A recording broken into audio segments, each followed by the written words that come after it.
ഇന്നിപ്പോൾ ഒരു പുതിയ വാർത്ത അല്ല.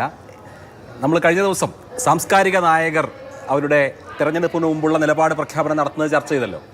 കൂടുതൽ സാംസ്കാരിക നായകർ രംഗത്തേക്ക് വരികയാണ്. അതിൽ എനിക്ക് ഏറ്റവും കൗതുകകരമായി തോന്നിയത് രാഷ്ട്രീയ വിശാരദനായിട്ടുള്ള ലേഖനമൊക്കെ എഴുതുന്ന ഹമീദ് ചെന്നമംഗലൂരിൻ്റെ വിശകലനമാണ്. അദ്ദേഹം ആവശ്യപ്പെട്ടിരിക്കുന്നത് ഈ തെരഞ്ഞെടുപ്പിൽ ഒരു പക്ഷേ ഈ കോൺഗ്രസിലെ ഗ്രൂപ്പുകളികളും പടലപ്പിണക്കങ്ങളും മൂലം ഇടതുമുന്നണി ജയിക്കാൻ സാധ്യതയുണ്ട്. അങ്ങനെയുള്ള സാഹചര്യത്തിൽ പോലും ഇടതുമുന്നണി ജയിക്കരുത്, തോറ്റു കൊടുക്കണം എന്നുള്ളതാണ്. അദ്ദേഹം പറയുന്ന ലോജിക്ക് ലോകത്ത് പലയിടത്ത്, ഇപ്പോൾ സോവിയറ്റ് യൂണിയൻ അടക്കം അല്ലെങ്കിൽ കിഴക്കൻ യൂറോപ്പ് അടക്കമുള്ള വിവിധ രാജ്യങ്ങളിൽ കമ്മ്യൂണിസ്റ്റുകാർ ദീർഘകാലമായി ഭരിച്ചതിന് ശേഷം ആ പാർട്ടി ഇല്ലാതായി. പശ്ചിമ ബംഗാളിലും ത്രിപുരയിലും ഒക്കെ അങ്ങനെ സംഭവിച്ചു. അപ്പോൾ ഇനിയും ഭരിച്ചാൽ പാർട്ടി ഇല്ലാതാവും എന്നുള്ളതാണ് അദ്ദേഹത്തിൻ്റെ പോലെ. എനിക്ക് അതിലൊരു വിശകലനമുണ്ട്, അതിലേക്ക് ഞാൻ വരാം. അതിന് മുമ്പ് കൽപ്പറ്റ നാരായണൻ ഇന്ന് അദ്ദേഹത്തിൻ്റെ അഭിപ്രായം പറഞ്ഞു. കൽപ്പറ്റ നമുക്കറിയാം, അദ്ദേഹം കോൺഗ്രസിനോടൊപ്പം നിൽക്കുന്ന ആളാണ്. കൽപ്പറ്റ മാഷ് വളരെ കൃത്യമായി പറഞ്ഞൊരു കാര്യം, ഇനിയും ഇടതുമുന്നണി ഭരിച്ചാൽ സ്വജനപക്ഷപാതം കൂടും, ഇവിടെ കമ്മ്യൂണിസ്റ്റുകാർക്ക് മാത്രമേ രക്ഷയുണ്ടാവുള്ളൂ, റോഡും പാലവും ഒക്കെ ആര് ഭരിച്ചാലും വരും, അതുകൊണ്ട് ഇത്തവണ കോൺഗ്രസ് ജയിക്കട്ടെ. അപ്പോൾ അത് കുറച്ചുകൂടി സ്ട്രൈറ്റ് ആയിട്ടുള്ള കോൺഗ്രസ് ആണ് ജയിക്കേണ്ടതെന്ന് അദ്ദേഹത്തിൻ്റെ താല്പര്യ പ്രകടനമാണ്. സച്ചിദാനന്ദ മാഷ് കഴിഞ്ഞ ദിവസം വിശദീകരിച്ചത് ഞാനൊരു കമ്മ്യൂണിസ്റ്റ് നിലപാടിൽ നിന്നുകൊണ്ടാണ്, പാർട്ടിക്ക്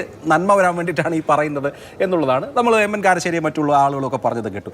എൻ്റെ ഒരു ചോദ്യം അല്ലെങ്കിൽ എൻ്റെ ഒരു വിശകലനം എന്ന് പറയുന്നത്, തോറ്റാൽ നന്നാവോ? നമ്മൾ സ്ഫടികം സിനിമയിൽ ചാക്കോ മാഷ് മോനെ തോമസ് ചാക്കോയെ പരീക്ഷയിൽ തോപ്പിച്ച് പിന്നെ രക്ഷപ്പെടുത്താൻ നോക്കുന്നുണ്ട്. പക്ഷേ തോമസ് ചാക്കോ രക്ഷപ്പെട്ടിട്ടില്ല, ആടുതോമയായി മാറുകയാണ് ചെയ്തത്. തോറ്റാൽ CPM രക്ഷപ്പെടുമോ? തോറ്റാൽ ഇടതുമുന്നണി രക്ഷപ്പെടുമോ? അങ്ങനെ ഒരു ചരിത്രം ഉണ്ടോ എന്ന് നോക്കിയാൽ നോക്കൂ. ഇപ്പോൾ പശ്ചിമ ബംഗാൾ 2011 ഇടതുമുന്നണി തോക്കുന്നത്.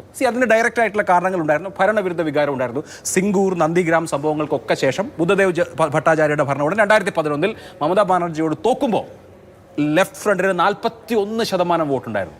ത്രിപുരയിലും ആദ്യം തോൽക്കുമ്പോൾ 40% മുകളിൽ വോട്ടുണ്ടായിരുന്നു. ഇപ്പോൾ വെസ്റ്റ് ബംഗാളിൽ CPM 5% അല്ലെങ്കിൽ LFന് 5% വോട്ടേ ഉള്ളൂ. അതായത് ഈ ഭരണവിരുദ്ധ വികാരം കൊണ്ട്, സർക്കാരിൻ്റെ ദുഷ്ചെയ്തികൾ കൊണ്ട്, ജനങ്ങൾ അതുമൂലം വെറുത്തത് കൊണ്ട് ഒരു ഇലക്ഷൻ റിസൾട്ട് എതിരായി വന്ന ആ ഘട്ടത്തിൽ 2011 41% വോട്ടുണ്ടായിരുന്ന ലെഫ്റ്റ് ഫ്രണ്ടിന് ഇപ്പോൾ 5% വോട്ടേ ഉള്ളൂ. അപ്പോൾ പ്രതിപക്ഷത്തിരുന്ന് ഇവർ നന്നാവണ്ടേ? 10 കൊല്ലം അതിൽ കൂടുതലായിട്ട് പ്രതിപക്ഷത്തിരിക്കല്ലേ, 15 കൊല്ലമായിട്ട് പ്രതിപക്ഷത്തിരിക്കല്ലേ? അപ്പോൾ പാർട്ടി സംഘടനാ മിഷനറി ശക്തിപ്പെടണ്ടേ? എന്ന് മാത്രമല്ല, കേരളത്തെക്കാൾ നല്ല മികച്ച യൂത്ത് ഐക്കൺസ് കേഡേഴ്സ് ഉള്ള സ്ഥലമാണ് ബംഗാൾ. എന്തുകൊണ്ടാണ് അവർക്ക് തിരിച്ചു വരാൻ പറ്റാത്തത്? വളരെ വളരെ വളരെ വ്യക്തമാണ്. കാരണം ഒരു പുതിയ എൻട്രി വന്നു, BJPയുടെ എൻട്രി വന്നു. യഥാർത്ഥത്തിൽ പശ്ചിമ ബംഗാളിൽ സംഭവിച്ചത് CPMന്റെ കരുത്തായിരുന്ന മുസ്ലിം വോട്ട് ബേസ് അപ്പാടിന് 30% മുസ്ലിങ്ങളുള്ള സംസ്ഥാനമാണ് ബംഗാൾ. അത് അപ്പാടെ തൃണമൂലിലേക്ക് പോയി. കാരണം BJP അപ്പുറത്തേക്ക് ഒരു വലിയ ശക്തിയായി വരുന്നു. മമതയോട് എതിർപ്പുള്ള, മമതയുടെ ഗുണ്ടാരാജിൽ പ്രതിഷേധമുള്ള ഹിന്ദുക്കൾ മുഴുവനായിട്ട് BJPയിലേക്ക് പോകുന്നു.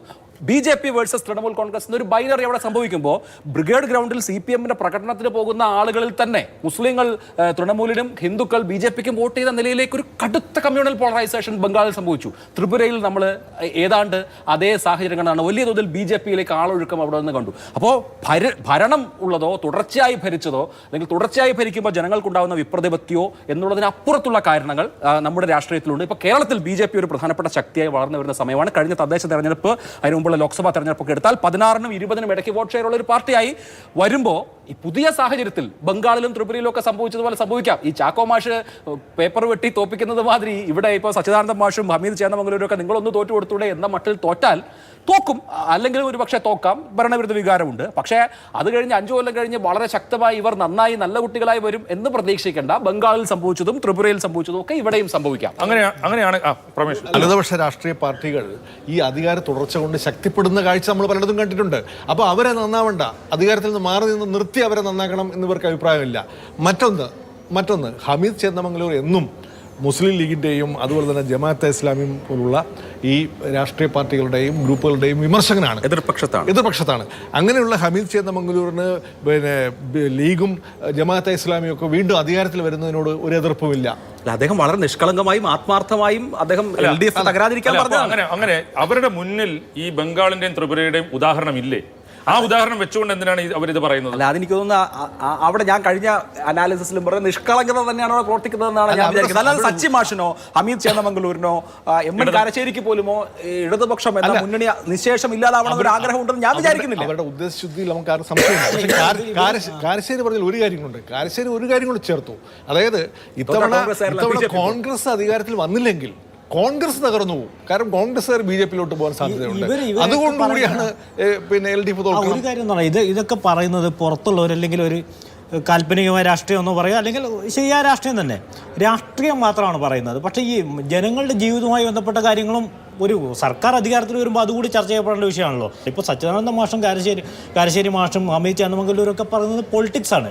അത് ആ ധാരയിലുള്ള ആളുകൾ അങ്ങനെ ചിന്തിക്കാം. പക്ഷേ സാധാരണ വോട്ട് ചെയ്യുന്ന ജനങ്ങൾക്ക് മറ്റൊരു തരത്തിലും ചിന്തിക്കാമല്ലോ. സച്ചി മാഷിനാണെങ്കിലും അതുപോലെ തന്നെ ഹമീദ് മാഷിനാണെങ്കിലും രണ്ടുപേർക്കും ഇപ്പോൾ ഇവർ രണ്ടുപേരും പറയുന്ന ഒരു കാര്യമാണ്, ഇവരുടെ താല്പര്യം ഒരു UDF സർക്കാർ വരണം എന്നുള്ളതാണോ? അതല്ല, ഇവർക്ക് കുഴപ്പമുണ്ടെങ്കിൽ അവരെ ഉപദേശിക്കുകയും അല്ലെങ്കിൽ നിങ്ങൾ തിരുത്തണമെന്ന് പറയുന്നതിന് പകരം ഇവർ മാറട്ടെ, പുതിയത് വരട്ടെ എന്ന് എന്തിനാ പറയുന്നത്? UDF സർക്കാർ വരട്ടെ, LDF പ്രതിപക്ഷത്തിരിക്കട്ടെ, പ്രതിപക്ഷത്തിരുന്ന് നന്നാവട്ടെ, തുടർച്ചയായ ഭരണം ഉണ്ടാക്കുന്ന എല്ലാ തരത്തിലുള്ള ദുഷിപ്പുകളിൽ നിന്ന് രക്ഷപ്പെടട്ടെ. ഇതാണ് ഇവരെ പോലുള്ള വിമർശകർ വിമർശിച്ച് അവരെ നന്നാക്കുക എന്ന് പറയുന്ന ഒരു ഓപ്ഷൻ ഉണ്ടല്ലോ. തോറ്റാലേ നന്നാവൂ എന്നുള്ളതാണ്. അത് തീരുമാനിച്ചു. അത് അവിടെയുള്ള പ്രശ്നം. ഇപ്പൊ നോക്കൂ, ഇപ്പൊ കോൺഗ്രസ് തോറ്റാൽ അല്ലെങ്കിൽ UDF തോറ്റാൽ BJP വളരും എന്ന് പറയുന്നതിനകത്ത് ഒരു ചെറിയ പ്രശ്നം എന്ന് വെച്ചാൽ UDFന്റെ പരമ്പരാഗതമായി കേരളത്തിലെ വോട്ട് ബേസ് എന്ന് പറയുന്നത് ന്യൂനപക്ഷ വിഭാഗങ്ങളാണ്.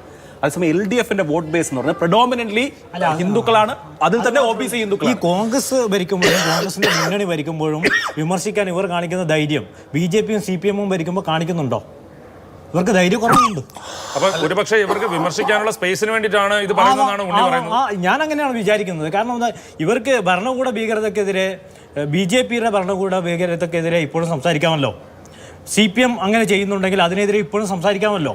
അതെന്തുകൊണ്ടാണ് ഇവർ സംസാരിക്കാത്തത്? പിന്നെ ഇവർക്ക് പിന്നെ കോൺഗ്രസ് അധികാരത്തിൽ വരികയാണെങ്കിൽ ഇവർക്കത് സംസാരിക്കാനും പറ്റും. CPM അതിന് വേദി. ഈ സർക്കാർ പോയി, ഒരു UDF സർക്കാർ വന്നു. UDF സർക്കാരിൽ എന്തായാലും ന്യൂനപക്ഷ വിഭാഗങ്ങൾക്ക് നിർണായകമായ സ്വാധീനം ഉണ്ടാവുമല്ലോ.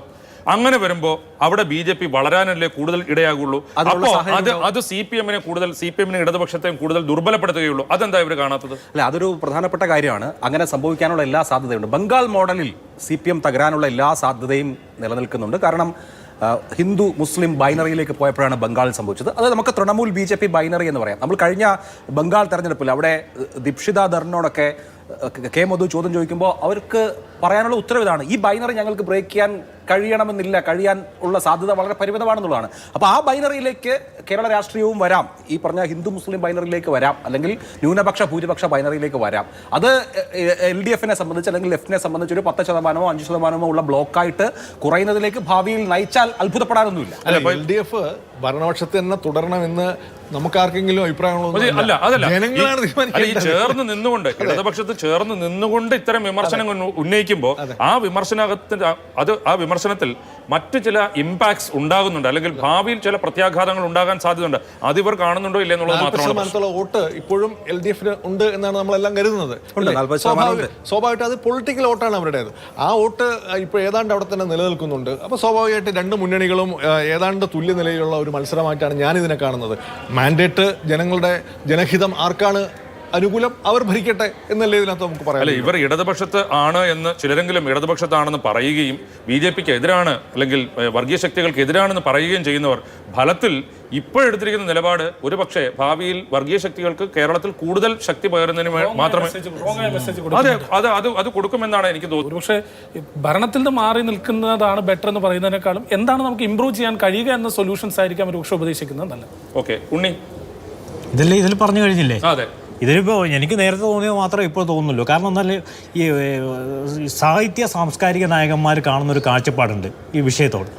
അത് അവരുടെ കാഴ്ചപ്പാട്, അവർ ദീർഘവീക്ഷണത്തിൽ ഈ രാഷ്ട്രീയത്തെ നിരീക്ഷിക്കുന്നുണ്ട് എന്ന് ഞാൻ വിചാരിക്കുന്നില്ല.